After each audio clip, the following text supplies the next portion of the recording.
Hello everyone, this is Hitechtalk. So many of us are worried about our Instagram account, like it is shadow banned or not, because we are not getting a good amount of engagement, likes and followers. So in this video I will show you how to check your account is shadow banned or not. But before that, let me tell you, like if you are getting a less amount of likes, followers and engagement, that doesn't mean your account is shadow banned.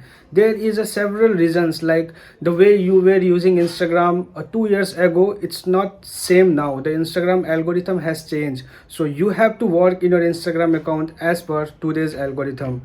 But before so okay, I will show you in my mobile screen how to check your account is shadow banned or not. So for this you need to open your Instagram account and click on line you can see on the top right, and here you need to click on settings and click on account. Now here you will see the option as account status.